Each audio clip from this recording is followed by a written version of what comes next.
Good morning, folk. Just wanted to tell you about my mate's planes. He's had for a number of years. We think he's bought some of them in the early 80s, and I've seen them on occasion, but not some I haven't seen for perhaps 30 years. Um, anyway, let's have a start. All these planes here I've made, I haven't made those. And this is a skeleton saw, which Henry's recently bought off me, because I'm having another one made like it.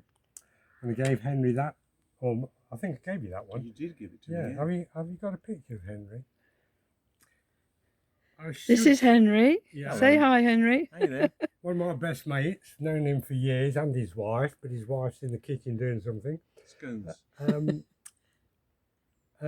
I don't see Henry that often, and he's always been inviting me up to his property, and he's in Scotland at the moment. Where's it? Bankfoot. Bankfoot. Yeah. And we've driven up a couple of days ago on his invitation, and really looked after us. It's great. And it's a beautiful area. Anyway, back to these. This one I'd forgotten he got. It's a skew mouth mitre plane, steel and rosewood. And when Henry commissioned me to make this, he asked me for a skew mouth mitre plane. So I made this, and when he had it, he said, "Oh, I'm glad you've made it left-handed."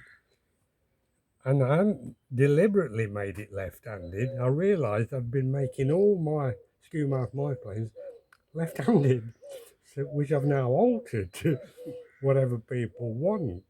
But I haven't seen this plane for many years, and I dearly love it. It's my favourite. Oh, there you are. Get a picture of that. It's his favourite as well. I use it for end grain. There you are. For obvious reasons. It's such a low angle. Yeah. And that skew mouth. That very fine mouth. Beautiful plane. Right, the next one. I've made a few of these over the years. 4-inch boxwood smoothers, but this one has been treated when I made it with fumed nitric acid, and it's got a beautiful dark colour, which boxwood does go naturally eventually. And I think at this period when I was making planes, it was probably one of my best periods. The detail I can't repeat these days so accurately. Oh, here's another one. This one is, all my planes are dunked in linseed when I make them. So that one's been through the mill, soaked in linseed, and that's got a natural light colour. I love this plane. I originally had a one-off plane like this, and I made 3 copies of it. And unfortunately, I parted with all 3 copies, so you don't get to see it very often. But let me tell you, this was a very difficult plane to make from memory. This inlet steel is actually flush with the plane inlaid in flush. And it also, the front piece is dovetailed into these 2 sides, and it also slips up into the boxwood.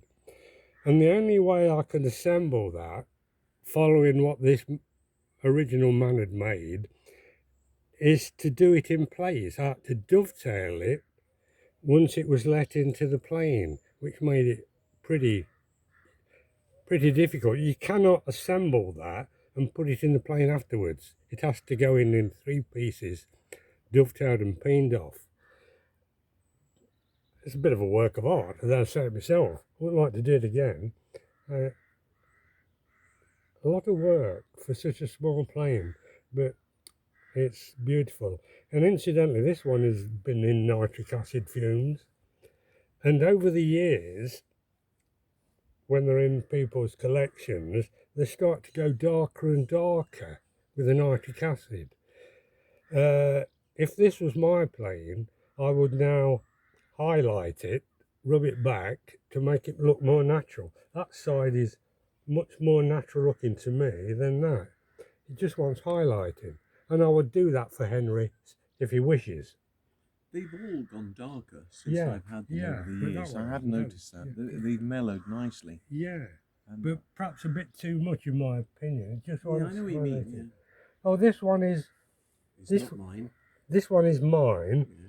and I've recently bought it back. I made this one about 30 years ago. I have talked about this on one of my previous videos. Made out of a tenant's hoarfrost. Dovetailed round the heel, which I don't do too often now. Another fine mouth. I like that plane very much. Here's two more out of tenant saws. This one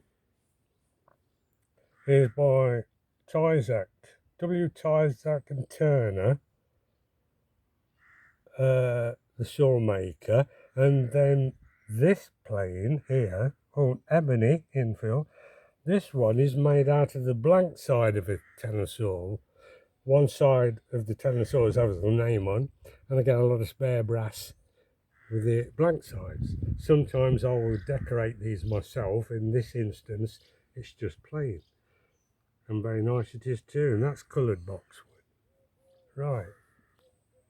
These two are, somebody else has made these, but a beautiful matching pair in boxwood again. Gorgeous they are. Were they for stairs? With I that curve honestly base? don't know. Sometimes they think stair makers use them, Right. but I think they were used for other things as well. Here's a white ebony rolling rule, which Henry put on the table. He's got a lot of these. Now this plane is a bit special. Oh, I love it. Show him his face, he loves it, my dad. That look of glee.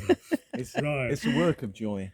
I've got photographs of this in my album, but I haven't got photographs of all the planes I've made. I've made about 1,000, and I've only got about 50 photographs. But at this stage, when I made this, I think I made 4 or 5 this type of plane, but all different. Every one of my planes is different. No two are the same. But this is a large plane. And again, the rosewood is absolutely gorgeous and beautiful Cupid bow. And all my Cupid bows are individual, so they're all slightly different. And funnily enough, Henry brought this down to Leicester a few years ago For a tune-up. for a tune-up, and I slightly opened the mouth for him because he wanted to take slightly bigger shavings off it without it clogging up.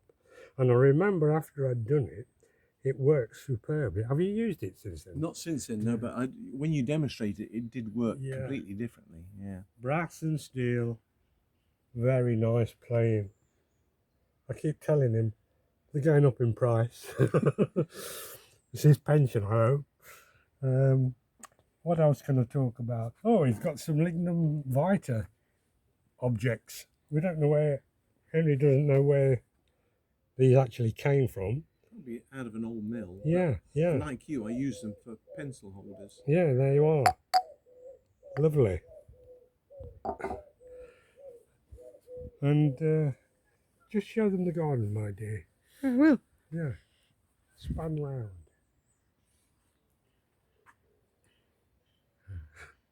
And it's lovely and warm. Oh yeah, And really warm sunny. in Scotland. It's almost a contradiction in terms, isn't it? Yeah. Warm in Scotland. Yeah. Yeah, thank heavens for global warming. Okay. We're going to put a pool in next.